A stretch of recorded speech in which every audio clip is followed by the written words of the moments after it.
유튜브로 읽는 박정희 전기 7권 개방형 대전략 홀치기 공장.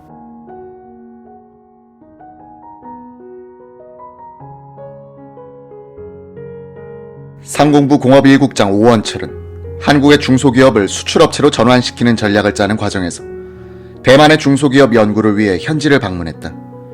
그는 대만의 중소기업은 우리나라와는 본질적으로 다른 생리를 가졌다는 것을 발견했다. 그들은 정부에 기대하는 것도 없고 정부도 그들의 업무에 관여하지 않았다. 그만두는 것도 간단하고 새로운 사업을 시작하는 절차도 간단하다. 대부분의 중소기업체가 가족회사다. 식구가 종업원이다. 학생인 자녀들은 방과 후에 회사 일을 돕는다. A라는 사람이 창업을 하면 친구들이 모여 의논을 하고 도와주자는 결정을 하면 친구들이 돈을 모아서 출자를 한다. 이 출자금엔 이자가 없고 나중에 원금만 갚으면 된다. 은행에서도 약간의 담보만 있으면 대출 받기가 쉽다. 이윤을 남기면 이 은행 빚부터 갚는다. 이것이 그들의 국민성이다. 다시 공장을 확장하고자 할 때는 은행 빚을 거의 다 갚았을 때 은행을 찾는다. 은행의 융자 조건은 사업성이다. 연줄이나 압력이 통하지 않는다. 의리와 신용의 세계다. 빚지는 것을 싫어하니 기업의 내실은 튼튼할 수밖에 없다. 이런 강점은 아시아를 휩쓴 1997년에 금융위기에서 실증됐다. 오원철 국장은 대만의 중소기업을 시찰하고 돌아와서는 그들의 장점을 업계에 소개하면서도 내심으로는 우리로서는 한계가 있다는 생각을 했다고 한다. 그저 담보 범위 안에서 융자나 좌해됐으면 하는 생각이었다는 것이다. 당시 우리 중소기업의 문제는 자금력이 약하고 팔 곳이 좁다는 점이었다. 이것을 해결하기 위해 상공부가 전국의 약 2,000개 중소기업을 선정하여 그들을 상대로 수출업체로 전환할 업체를 모집한 결과 1965년 말 542개 업체가 응모했다. 이들 업체에 대해서는 수출품 생산 지정업체라는 간판을 달게 했다. 자부심부터 심어주자는 뜻이었다. 오원철 국장은 생산성 본부에 맡겨 중소기업의 어떤 업종을 수출산업으로 육성하도록 지도할 것인가를 연구하게 했다.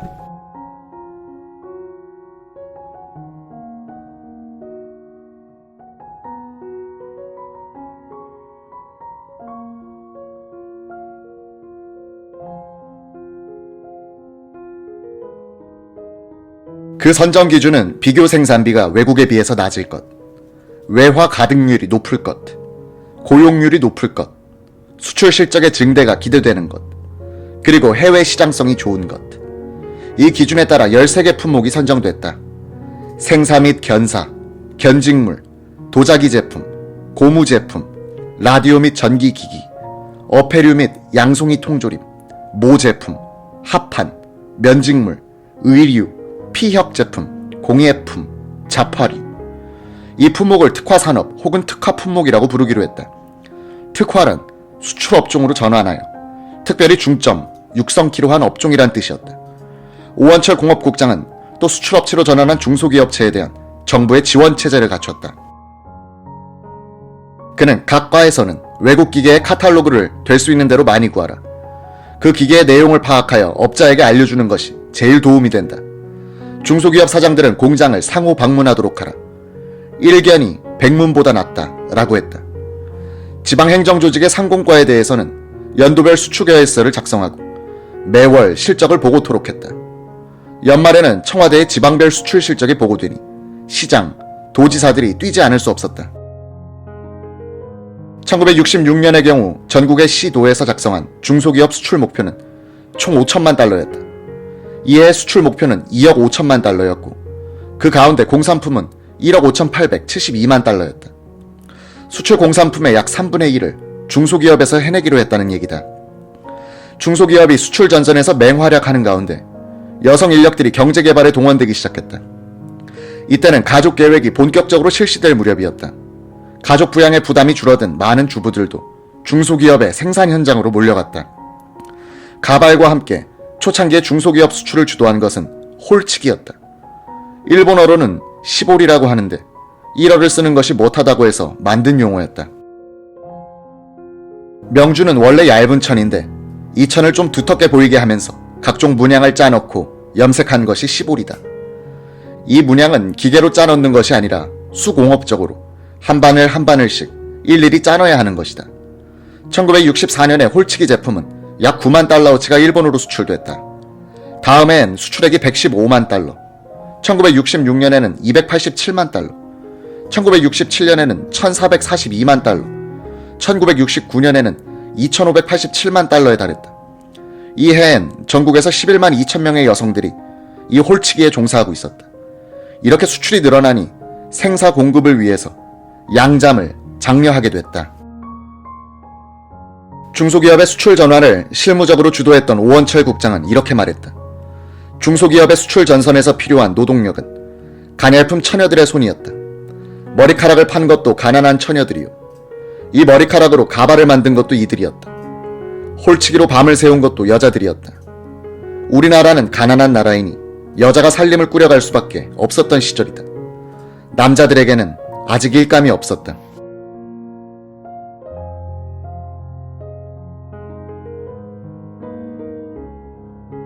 (1965년은) 우리나라 수출이 섬유공업을 중심으로 가속도가 붙기 시작한 해였다. 수출 전선의 최고사령관은 박정희 대통령이고 야전사령관은 박충훈 상공장관, 부사령관은 김정념 장관, 주공 사단장은 오원철 공업 1국장이었다. 김정념, 오원철 팀은 경공업 시대인 1960년대에 이어 중화학공업 시대도 열었다. 두 사람은 1970년대에는 대통령 비서실장과 방위산업 및 중화학공업 담당 제2경제수석 비서관 사이로서 한 시대를 이끌었다. 박충훈 장관은 공군소장 출신, 김정념은 일제시대 예비사관학교 출신, 오원철은 서울대 화공과를 졸업한 뒤 공군에 입대해 소령으로 제대한 경력의 소유자들이었다. 장교, 이공계 출신 엘리트가 한국 수출 전략의 기본을 짰다는 것은 많은 생각을 하게 한다. 실천력, 계획성, 과학 정신을 공유하고 있는 군, 이공계 출신들의 영향력이 근대화 과정에 많이 반영된 것은 박정희 대통령 자신이 포병 출신으로서 사고방식이 기본적으로 이공계적인 면이 강했던 것과 관계가 있을 것이다. 1998년 월간조선 8월호의 조사에 따르면 대학 입학 정원에서는 이과가 52%로서 문과의 48%를 앞섰지만 김대중 정부 부처의 국장급 이상 공무원 가운데서는 이과 출신이 21%에 지나지 않았다. 국가 지도부가 과학 정신에 약하면 정책이 중구난방에 주먹구구식으로 흐를 위험성이 있다. 오원철은 한국 현대사에서 가장 성공한 엔지니어 출신 정책 이반자로 꼽힌다. 그는 기발하고도 파격적인 발상으로 중화학 공업 건설을 추진했다. 1950년대에 오 씨는 시발자동차 공장장, 국산 자동차 주식회사 공장장을 지내면서 한때는 기름 없이 달리는 자동차 연구에 골몰했던 적도 있었다. 이 시절 이승만 대통령은 기름 없이 달릴 수 있는 자동차를 개발하면 온갖 특혜를 다 주겠다는 엉뚱한 공약을 한 적이 있었다. 이 대통령은 가끔 북진 통일론을 이야기했는데 그때마다 한국 내에서 소기 공급과 판매를 독점하고 있던 코스코란 미국의 석유 저장 회사가 미국 대사관의 지시에 따라 석유 시판을 중단하는 방식으로 압력을 넣곤 했다. 화가 난 이승만 대통령이 이상한 방법으로 반발한 것이다.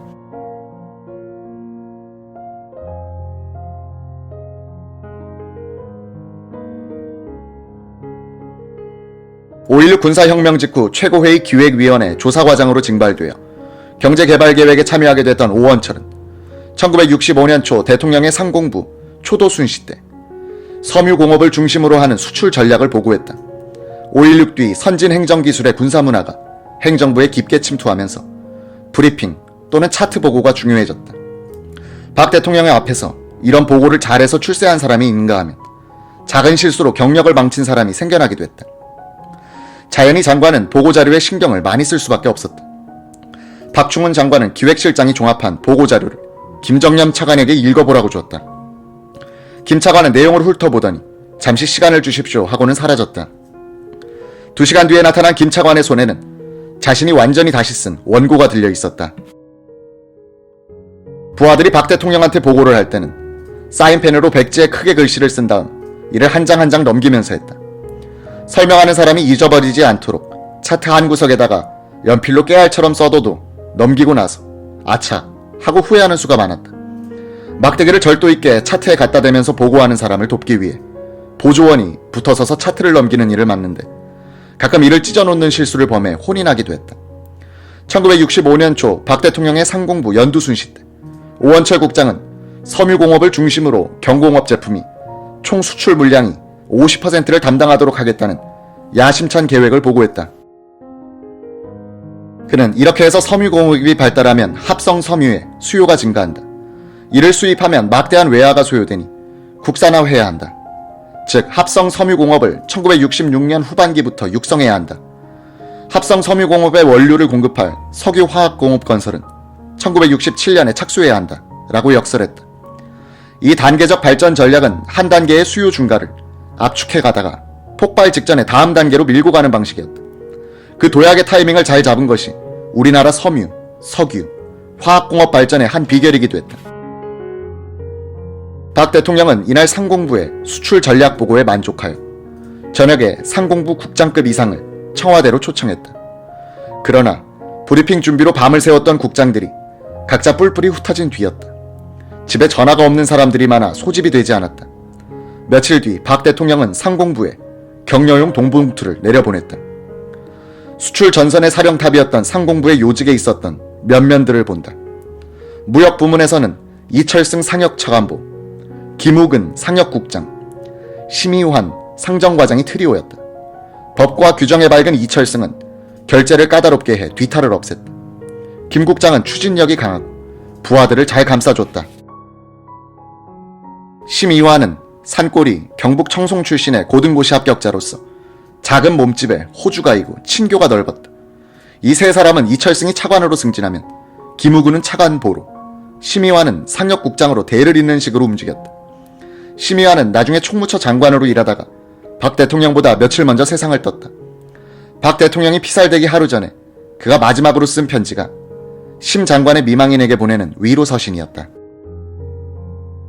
상역국 수출진흥과장 자리에는 문기상, 계장으로는 홍성좌, 이동훈 같은 사람들이 뛰었다. 유튜브로 읽는 박정희 전기 7권 개방형 대전략 수출 전선의 여전사들.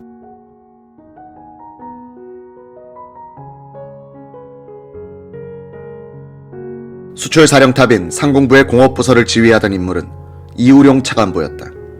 그는 해군 대령 출신으로서 군수, 격리 전문가였다. 몸집은 깡마른데 독주를 좋아했고 사교에도 능해 각처에 아는 사람들이 많았다. 여야 국회의원들과도 친해 상공부에 문제가 생기면 발벗고 나서서 해결했다. 국정감사 때 그의 실력이 유감없이 발휘됐다. 상공위원회 국회의원들이 지방의 국영기업체로 감사를 나갈 때는 이 차관보의 지휘하에 교통편, 숙소, 식사 준비는 물론 양말, 러닝셔츠, 팬티까지 준비했다.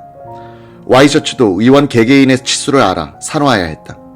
심지어 화장실에 간 국회의원이 이봐 국장 화장지가 없어 하고 소리치면 화장지를 갖고 뛰어야 했다. 그러면 화장실 문에서 손이 나와 화장지를 받던 일이 있었다고 한다. 오원철은 당신은 상공부 직원은 모두 접대부였다고 말했다. 공무원들도 국회의원들을 이용할 줄 알았다. 어느 상공부 산하 국영기업체에서는 일이 잘 풀리지 않는 것이 있으면 야당 국회의원한테 부탁을 해 국정감사장에서 상공부를 향해서 질문을 하게 해 승인을 받아내기도 했다. 국회의원들이 석탄공사나 대한중석의 광산을 감사할 때는 일부러 깊은 막장까지 시찰하도록 하여 체력을 소진시키기도 했다. 문제는 감사 전날이었다. 광산촌에서 저녁 식사를 끝내면 할 일이 없다. 이런 때에 대비해 이우룡 차관보는 모 과장으로 하여금 전문 교사한테서 화투놀이 기술을 한 2년간 배우게 했다고 한다. 이 과장은 국회의원들과 함께하는 화투판에 끼어들어 좋은 패를 줬다가 뺏는 식으로 흥분을 고조시켜 나갔다. 종장에 가서는 이우룡 차관보에게 돈이 모이도록 화투판을 조종한다. 이 차관보는 딴 돈을 의원들에게 돌려주어 인심을 얻었다. 그리고 한잔하면 취침 시간이 된다. 이 과장의 화투 기술이 소문이 나는 바람에 몇 해 뒤엔 판이 끼지 못하게 됐다. 한국의 수출 전략을 짜고 도약시킨 지휘관들 중엔 박충훈 차관, 이우룡 차관보, 오원철 국장처럼 장교 출신들이 중심적 역할을 했다. 군 출신들은 조직을 몰아붙여 난관을 돌파하고 생산성을 높이는 데는 장기가 있었다. 조직의 관리보다는 조직의 생산성, 즉 조직이 일을 하도록 만들어내는 데는 군 출신들이 뛰어났다. 상공부가 섬유공업을 수출 전략산업으로 설정하고 집중적으로 육성하는 데 있어서 우선순위를 둔 것은 최신 기계의 도입과 공장 간의 기술 장벽을 허무는 것이었다. 상공부에서는 면방업계 공장장들을 불러놓고 서로 공장 견학을 하도록 하라고 지시했다. 그때까지는 회사 비밀과 기술이 누설된다고 공장 견학을 서로 금지시켜놓고 있었다. 상공부에서는 만약 공장 견학을 허용하지 않는 곳이 있으면 기계 부속품을 도입하지 못하도록 하겠다고 엄포를 놔야 했다. 섬유공업 중에서도 맨 먼저 세계의 수출 전선을 뚫고 나간 것은 봉제품이었다. 봉제품이란 와이셔츠, 아동복, 원피스 등 재봉틀을 돌려서 만드는 모든 제품을 말한다. 1963년에는 10만 달러도 수출하지 못했으나 이듬해에는 403만 달러를 수출했다. 상공부에서는 1971년에는 5천만 달러를 수출하겠다는 계획을 세웠다. 1965년에는 700만 달러가 수출 목표였는데 1152만 달러어치의 봉제품이 수출됐다.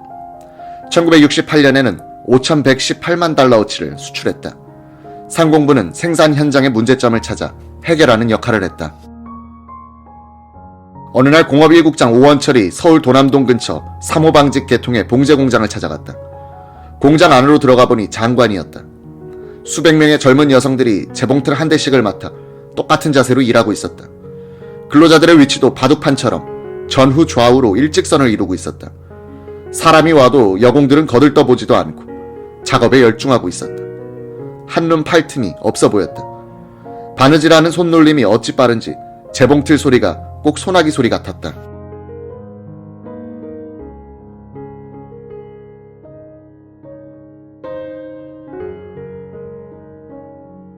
검사실에 가니 여성 검사원이 금년은 작년에 배를 수출할 계획입니다 라고 자랑했다. 내가 만든 물건을 수출한다는 자부심이 서린 표정. 오원철 국장은 아 이게 바로 국력이구나 라고 생각하니 열심히 도와줘야겠다는 책임감을 생기는 것을 느꼈다. 공장장실로 가서 물었다. 기계는 전부 일제죠? 예, 아직 전기식 재봉틀은 국산이 안 됩니다. 천은 전부 수입합니까? 국산 천은 아직 멀었습니다. 고급 천도 안 나옵니다. 외국에서는 합성 섬유와 면을 혼방한 천이 나오는데 우리는 아직 생산을 못합니다. 염색도 문제가 많습니다. 재봉실은 국산화됐습니까? 국산실은 자주 끊어지고 꼬여서 못 씁니다. 문제가 첩첩상중이었다. 오원철은 상공부로 돌아와서는 담당 과장을 불러 우선 재봉실 문제라도 해결해주라고 지시했다. 2년의 세월이 흘러 동일 방직에서 재봉실을 국산화할 수 있었다. 오 국장은 섬유 담당 과장에게는 당신은 우리나라의 특공대장이요. 섬유과에서 수출을 늘리지 못하면 우리나라는 파산이요. 부탁하오 라고 당부했다.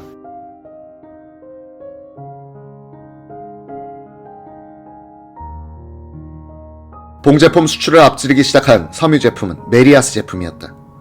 메리아스란 실 한 가닥으로 만든 옷가지를 말한다. 티셔츠, 팬티, 양말, 스웨터, 장갑 같은 것들이다.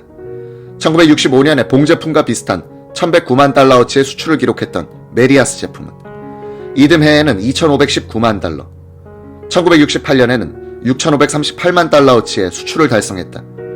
스웨터는 스웨덴에 특히 많이 수출됐다. 한때는 스웨덴 사람들 2명 중 1명은 한국산 스웨터를 입었다. 메리아스 공장도 주로 여공들이 채워졌다. 섬유 수출 전선의 일선 사단장격이던 오원철 상공부 공업 1국장이 서울 용산 삼각지 근처 미원산업을 방문했다. 여사장이 안내했다. 긴 작업대에 붙어 앉은 여공들이 열심히 술을 놓고 있었다. 천에 술을 놓는 것이 아니라 스웨터 위에 각종 색깔의 털실을 가지고 큼직한 무늬를 뜨개질하고 있는 것이었다. 꽃도 있고 동물도 있고 집도 있었다. 제품 진연실로 안내한 여사장이 말했다. 스웨터 값을 제대로 받으려면 디자인이 중요합니다. 같은 모양은 일시에 많이 팔리지 않습니다. 여러 가지 모양을 소량 만들어야 합니다. 바이어가 와서 소량, 다종을 주문하기 때문입니다. 이에 한일 무역실무자 회의가 상공부에서 열렸다. 오원철 국장은 디자인 문제를 거론했다. 회의가 끝나고 나서 한 일본인이 오 국장에게 다가오더니 말을 걸었다. 디자인 문제를 이야기하는 것을 보니 한국도 많은 진보를 했다고 생각되는군요. 디자인은 딴 나라에서는 수입할 수 없는 분야라서 스스로 해결해야 합니다. 디자인은 유행 따라 변하니까요. 오히려 디자인이 유행을 창조한다고 봐야 할 것입니다. 모직, 견직물 수출에 부진해서 디자인이 중요하다는 것을 실감하고 있었던 오원철은 서울대 미대 이순석 교수를 찾아가 의논했다. 3가지 대책이 제시됐다.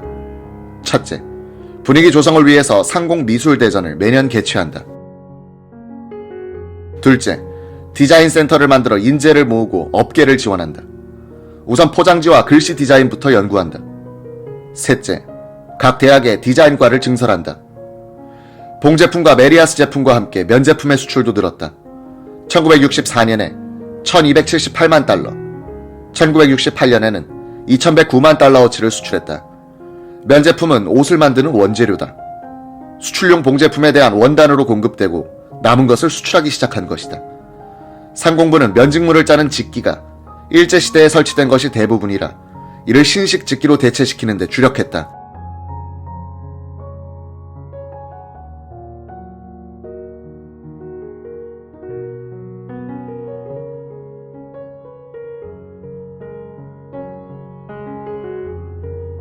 (1938년) 미국에서 발명된 나일론은 합성 섬유 시대를 열었다.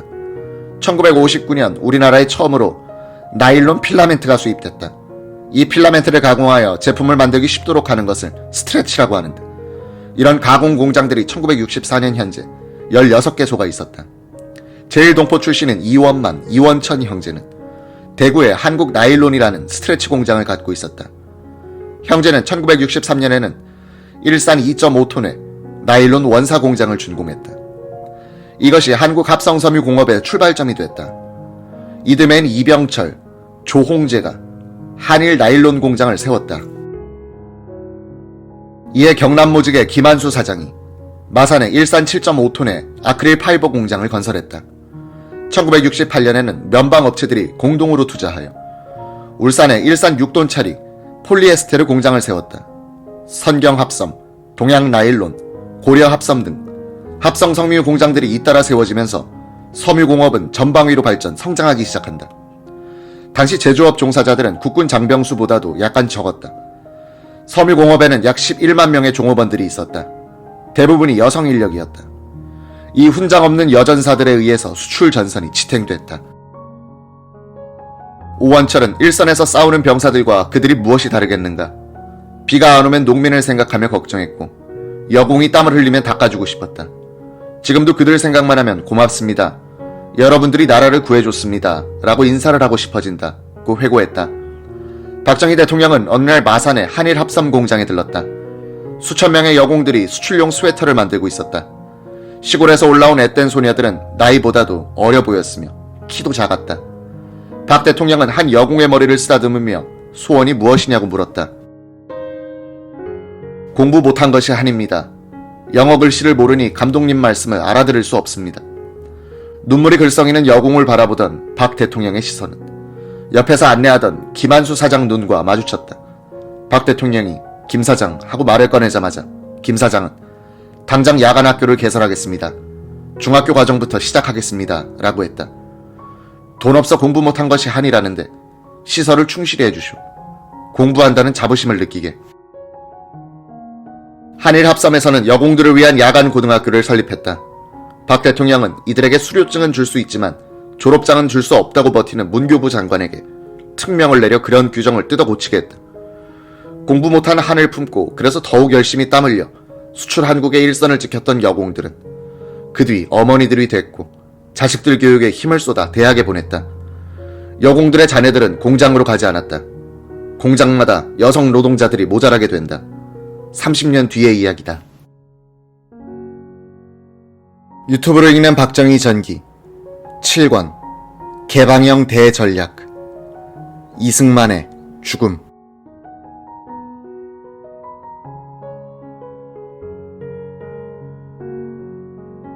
우리나라가 석유 산업에 기초한 섬유공업을 발전시켜 나가고 있을 때 북한은 이런 세계적인 대세와는 거꾸로 가고 있었다. 이승기 박사. 서울 공대 교수로 있다가 6.25 전쟁 중 북한으로 간 그는 김일성의 신임을 받으면서 1961년 흥남에 연산 2만 톤짜리 비날론 공장을 지었다. 세계 최대의 비날론 공장이었다. 비날론은 카바이드에서 뽑아내는 합성섬유다. 즉, 석탄에 기초한 화학공업인 것이다. 비날론은 생산성과 질에서 나일론과 같은 석유화학 계통의 합성섬유 제품에 크게 뒤떨어졌다. 김일성은 석유 대신 석탄이 풍부한 북한에서 비날론에 의존하여 입는 문제를 해결하려고 한 것인데 완전히 세계과학 기술의 흐름에 역행하는 발상이었다. 비난론 공장을 건설한 방식도 사회주의식 비능률성의 극치를 보여주었다. 15만 평의 거대한 공장을 짓는데 15,000개의 크고 작은 기계가 필요했다. 북한은 이 기계를 일일이 제작하여 설치했다. 설계 도면이 2트럭뿐이었다고 한다. 그들은 공장에 들어갈 기계와 부품 하나하나를 몽땅 설계하고 깎아 만들었다. 자동차 한 대를 만든다면서 부속품을 사오지 않고 일일이 만들어 조립한 식이다. 이렇게 만들었으니 가격은 얼마나 비싸겠는가. 이승기 교수로부터 배우기도 했던 서울공대 출신 오원철은 낙후된 비난론 기술로 의복 문제를 해결하려고 한 북한은 지금도 헐벗고 있다면서 한때 세계적인 석학으로 추앙받았던 이승기도 김일성의 이른바 주체사상 때문에 민족 반역자가 됐다고 지적했다. 이승기는 나중에 북한의 원자력 연구소를 창설, 핵 개발에도 관여하게 됐기 때문이다. 1965년 6월 22일 오후 일본 도쿄 총리관제 1층 대응 접실, 한국 측 대표 이동원 외무장관과 김동조 주일대사, 일본 측 대표 시나 외상과 다카스키 수석 대표는 13년 8개월을 끌어온 한일 회담에 종지부를 찍었다.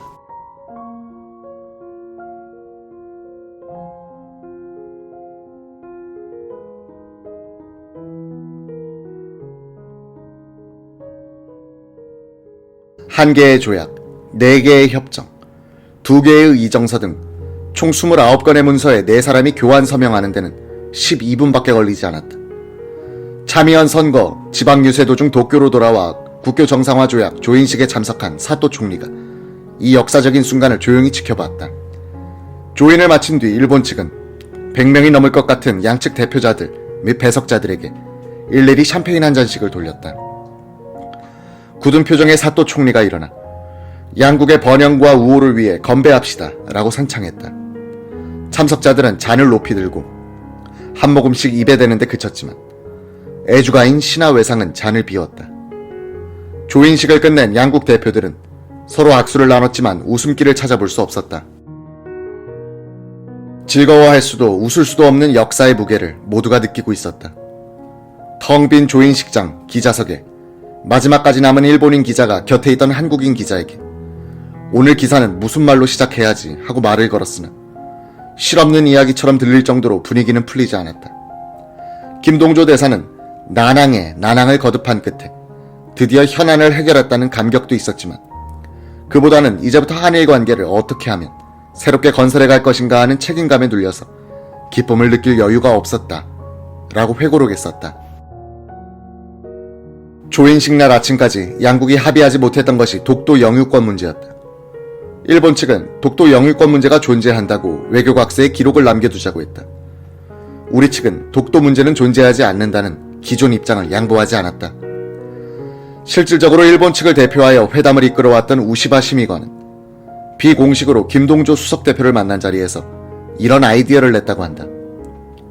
한국이 다케시마의 일본 영유를 인정할 수 없듯이 우리도 국민 감정상 독도를 인정할 수는 없습니다. 구린내 나는 물건은 뚜껑을 덮어두자는 말이 있습니다. 일본 외무성이 독도 문제와 관련한 문서를 매년 한 차례씩 한국 측에 전달하면 귀 측에선 이를 매번 묵살하면 되지 않습니까? 결국 독도의 명칭을 거론하지 않고 분쟁 해결에 관한 교환 공문에 애매하게 이 문제를 기술하기로 합의함으로써 우리는 독도 문제는 존재하지 않는다는 입장을 지켜낸 셈이 됐다. 김동조 전 대사는 1996년 6월 23일 제주도에서 있었던 한일 정상회담 때 하시모토 일본 총리의 발언에 김영삼 대통령이 말려들었다고 말하고 있다. 이날 하시모토는 1996년 3월 2일 방콕의 아시아 유럽 정상회담 때 제기됐던 신해의 양법에 의한 어업 기선 200해리에 독도가 포함되면 영유권 문제에 관련된 여러 가지 문제가 발생할 것이 우려된다고 말했었다. 이에 대해 김 대통령은 영유권 문제와 어업협정은 별개 문제로 하여 해결하자고 답변함으로써 한일 양국 간의 독도에 관한 영유권 문제가 현안으로 존재한다는 일본 측의 주장을 인정한 셈이 됐다는 것이다. 김 전 대사는 일본 언론까지 나서서 김 대통령과 한국 정부의 태도 변화를 유연한 자세 운운하며 칭찬을 아끼지 않았던 사실이 잊혀지지 않는다고 했다.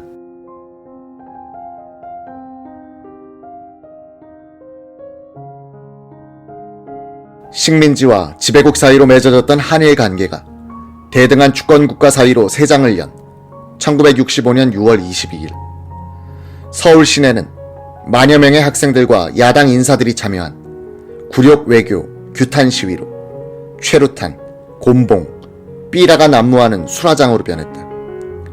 다음날 밤 8시 청와대에서 박정희 대통령은 라디오 및 텔레비전으로 중계된 연설에서 금속성 목소리로 특별 담화를 읽어내려갔다. 이 담화문은 박 대통령의 대일관을 잘 보여준다. 그는 패배주의적인 대일관을 비판하면서 자신의 소신을 강한 어투로 표현했다. 나는 우리 국민 일부 중에 한일 교섭의 결과가 굴욕적이니 저자세니 심지어 매국적이라고까지 극언을 하는 사람들이 있다는 것을 잘 알고 있습니다. 나는 지금까지 그들의 주장이 정부를 편달하고 정부가 하는 교섭의 입장을 강화하는데 도움도 될 수 있으리라는 점에서 이것을 호의적으로 받아들였습니다. 그러나 그들의 주장이 진심으로 우리가 또다시 일본의 침략을 당할까 두려워하고 경제적으로 예속이 될까 걱정을 한 데서 나온 것이라면 나는 그들에게 묻고 싶습니다. 어찌하여 그들은 그처럼 자신이 없고 피해의식과 열등감에 사로잡혀 일본이라면 무조건 겁을 집어먹느냐 하는 겁니다. 이 같은 비굴한 생각, 이것이 바로 굴욕적인 자세라고 지적하고 싶습니다. 일본 사람하고 맞서면 언제든지 우리가 먹힌다는 이 열등의식부터 우리는 깨끗이 버려야 합니다. 우리의 근대화 작업을 좀먹는 암적인 요소는 우리들 마음 한구석에 도사리고 있는 패배주의와 열등의식 및 퇴영적인 소극주의, 바로 이것입니다.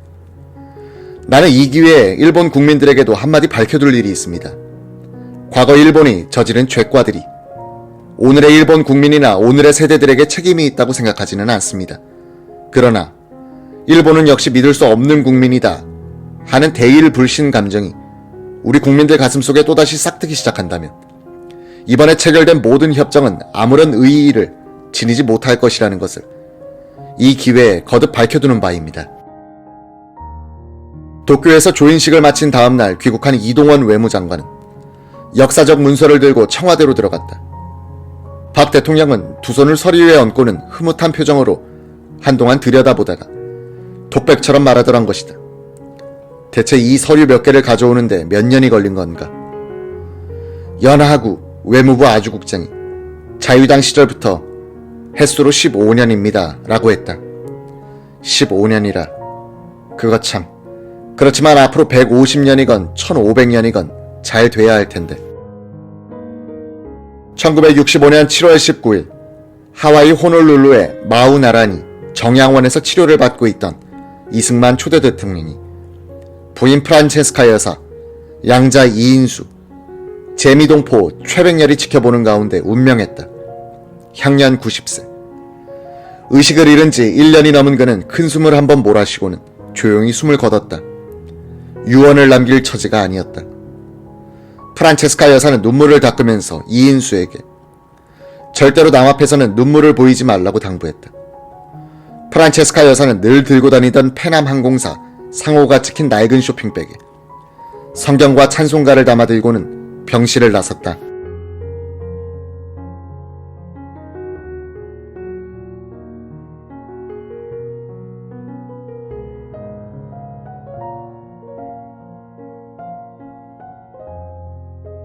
이승만 전 대통령을 마지막으로 위문한 정부 요인은 이동원 외무장관이었다. 그는 넉 달 전 미국 방문을 마치고 귀국하는 길에 정양원을 찾았다. 이 전 대통령은 사람을 전혀 알아보지 못한 채 바다가 보이는 창가에 누워 있었고 간호사를 고용할 돈도 없던 프란체스카 여사가 소파를 침대처럼 쓰면서 옆에서 간병하고 있었다고 한다. 이 장관이 돌아와 박 대통령에게 이승만의 처지를 전하면서 프란체스카 여사의 부탁입니다만 머지않아 돌아가시게 될 터인데 고국에서 묻힐 수 있게 해달라고 합디다 라고 보고했다. 박 대통령은 깊은 생각에 잠긴 채 묵묵부답이었다. 7월 21일 호놀룰루 한인 기독교회의 연결식장에서 말년에 이승만과 가장 가깝게 지냈던 미국인 친구 보스윅은 고인을 덮은 베일을 걷어낸 뒤 이마를 만지면서 울부짖듯이 말했다고 한다. 나는 자네를 알아. 나는 자네를 알아. 자네가 얼마나 조국을 사랑하고 있는지, 자네가 얼마나 억울한지를 내가 잘 안다네. 이 친구야, 그 일 때문에 자네가 얼마나 고생을 했는지, 바로 그 애국심 때문에 자네가 그토록 비난을 받고 살아왔다는 것을 내가 잘 안다네, 이 친구야. 1시간가량 걸린 연결 예배가 끝나자 영구차는 하와이 경찰의 경호를 받으면서 히컴 공군기지로 향했다. 이승만 전 대통령이 살아서 귀국하는 것을 막았던 박정희 정부는 죽어서 귀국하는 것은 허용했다. 국내에서는 장례 절차를 두고 논란이 빚어졌다. 국장, 국민장, 사회장 또는 가족장 어느 쪽으로 할 것인가. 4.19 혁명 직후 하야한 이승만의 뒤를 이어 과도 정부를 이끌었던 허정 전 수반은 무엇보다도 아쉬웠던 것은 정부가 이 박사의 소원을 들어주지 않아 그분이 고국에서 눈을 감지 못했다는 점이다라고 말하면서 장례식이나마 국장으로 했으면 한다라고 했다. 김영삼 민중당 대변인은 적자는 정치적 과오가 있긴 하지만 평생을 조국의 독립투쟁에 몸바쳐왔으며 초대 대통령을 지냈다는 것을 감안하면 전 국민과 더불어 깊은 애도의 뜻을 표한다고 했다. 4월 혁명동지회 등 일부 단체에서는 국장, 국민장, 사회장 그 어느 것도 안 된다면서 반발하기 시작한다. 유튜브를 읽는 박정희 전기 7권 개방형 대전략 이승만 대통령 연결식.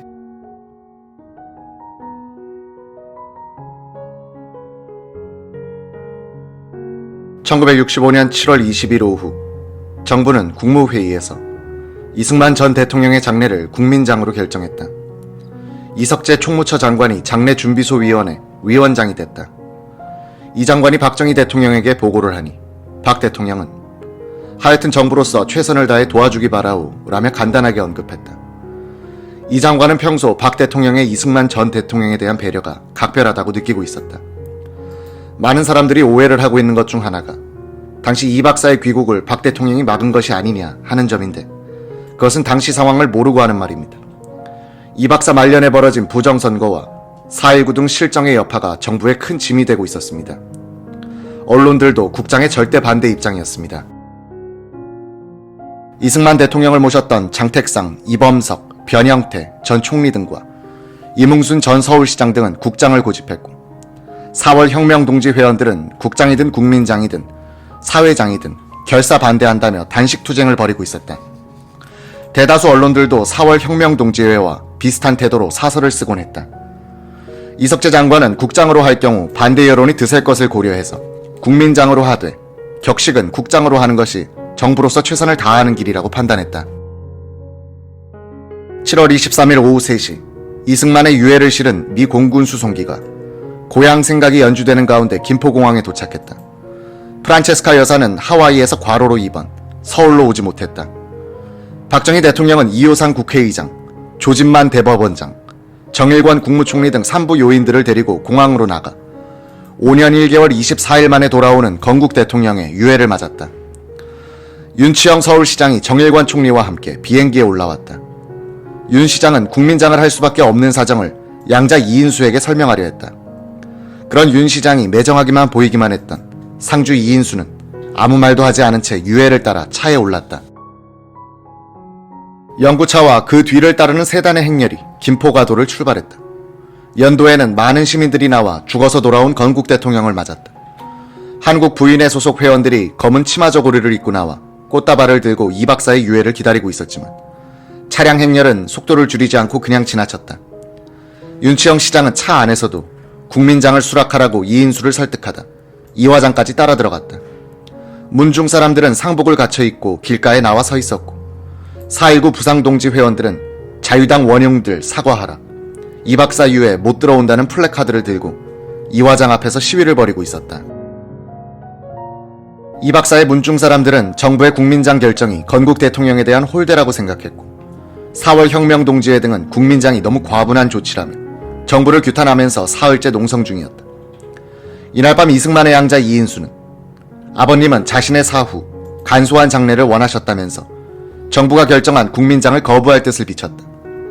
박 대통령은 구 자유당 인사들이 국민장에 불만을 품고 국장을 요구하고 있다는 보고를 듣고는 정부가 국민장으로 양해했으면 고맙게 생각할 일이지 개인장으로 지내겠다면 내버려두라고 역정을 냈다고 보도됐다.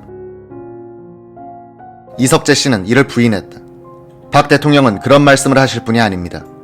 언론들이 비판적으로 보도하려는 성향이 강해서 만들어진 말로 알고 있습니다. 유족들과 정부 측 사이에는 사소한 장례 절차에 대한 논란이 더 많았습니다. 이 장례식은 철두철미하게 정부의 지도, 배려하에 치러졌습니다. 7월 27일 아침 이승만 전 대통령의 유해는 이화장을 떠나 정동교회에서 장례식을 올렸다. 국립묘지로 운구될 때 수십만 시민들이 연도에 몰려나와 애도를 표했다. 대중의 반응은 언론의 비판적 논조와는 사뭇 다른 것이었다. 이 장관은 이날 아침 서울시청 옥상에 올라가 사방을 둘러봤다. 시선이 닿는 곳마다 사람들로 꽉 차 있었다. 이석재는 이래가지고는 장례 행렬이 제대로 지나갈 수 있을까 하고 걱정했다. 정부가 동원한 인파도 아닌데 시민들은 한결같이 건국 대통령에 대한 존경과 애도의 염을 품고서 거리로 모여 나온 듯했다. 이석재 씨는 6.25 당시 중대장으로 전선에서 죽을 고비를 숱하게 넘길 때가 떠올랐다고 한다. 적군에게 포위되고 식량 조달이 안 돼 사기가 뚝 떨어져 있을 때에도 라디오를 통해 들려오는 결사적으로 싸워달라는 이 대통령의 육성 한마디가 군인들에게 다시 일어나 싸울 수 있는 힘이 됐습니다.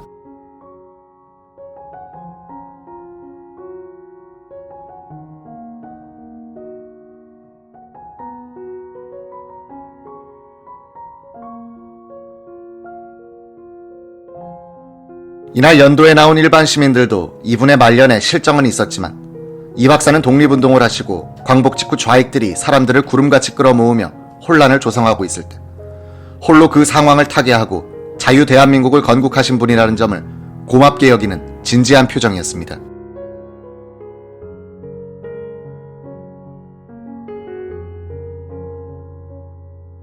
(1965년 7월 27일) 오전 이승만 전 대통령의 유해를 실은 영구차는 서울 시내를 가로질러 제1한강교를 건넌 뒤 국립묘지에 도착했다. 국립묘지에 안장되기 전에 간단한 연결식이 있었다.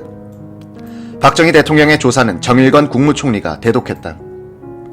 독립, 건국의 거인을 조국 근대화의 거인이 격조 높은 문장으로서 평가하고 애도하면서 역사의 장으로 떠나보내는 이 조사는 이승만을 독립운동의 원운이요 건국 대통령으로 지칭하면서 시작된다.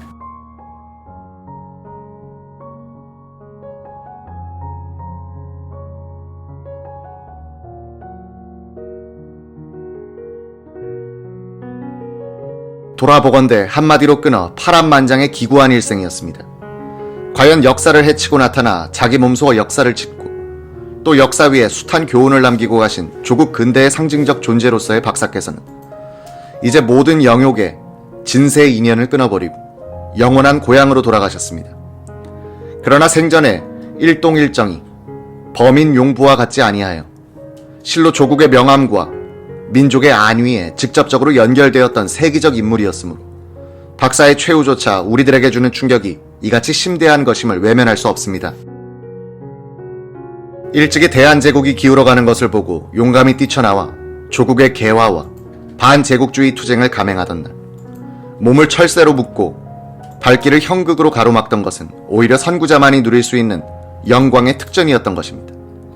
그리고 일제의 침략에 쫓겨 해외의 망명생활 30여 성상에 문자 그대로 혹은 바람을 씹고 이슬 위에 잠자면서 동분서주로 쉴 날이 없었고 또 혹은 섭 위에 누워 쓸개를 씹으면서 조국 광복을 맹서하고 원하던 것도 그 또한 혁명 아만이 맛볼 수 있는 명예로운 향연이었던 것입니다.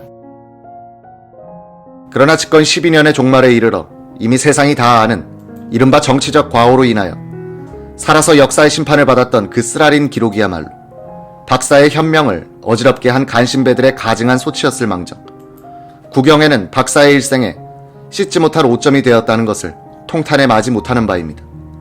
하지만 오늘 이 자리에서 다시 한번 헤아려 보면 그것이 결코 박사의 민족을 위한 생애 중에 어느 일부분일 망정 전체가 아닌 것이요 또 외부적인 실정 책임으로서 박사의 내면적인 애국정신을 말살하지는 못할 것이라 생각하며 또 일찍이 말씀하신 뭉치면 살고 흩어지면 죽는다는 귀국 제일성은 오늘날 오히려 이 나라 국민들에게 들려주시는 최후의 유언과 같이 받아들여져 민족 사활의 잠언으로 삼으려는 것입니다. 어쨌든 박사께서는 개인적으로나 민족적으로나 세기적 비극의 주인공이었던 것을 헤아리면 충심으로 뜨거운 눈물을 같이 하지 않을 수 없습니다마는 그보다는 조국 헌정 사상의 최후의 십자가를 지고 가시는 어린 양의 존재가 되심으로써 개인적으로는 한국의 위인이란 거룩한 명예를 되살리시고 민족적으로는 다시 이 땅에 4.19나 5.16과 같은 역사적 고민이 나타나지 않도록 보살피시어 자주 독립의 정신과 반공투쟁을 위한 선구자로서 길이 길잡이가 되어주시기 바라는 겁니다. 여러 가지 사정으로 말미암아 박사로 하여금 그토록 오매불망하시던 고국 땅에서 임종하실 수 있는 최선의 기회를 드리지 못하고 2억의 쓸쓸한 해빈에서 고독하게 최후를 마치게 한 것을 가슴 아프게 생각하는 바입니다. 생전에 손수 창군하시고 또 그들로서 공산 침략을 격파하여 세계의 이름을 날렸던 그 국군 장병들의 역량과 함께 길이 이 나라의 호국신이 되셔서 민족의 단안한 앞길을 열어주시는 힘이 되실 것을 믿고 삼가 두 손을 모아 명복을 비는 동시에 유가족 위에도 신의 가호가 같이 하시기를 바라는 바입니다.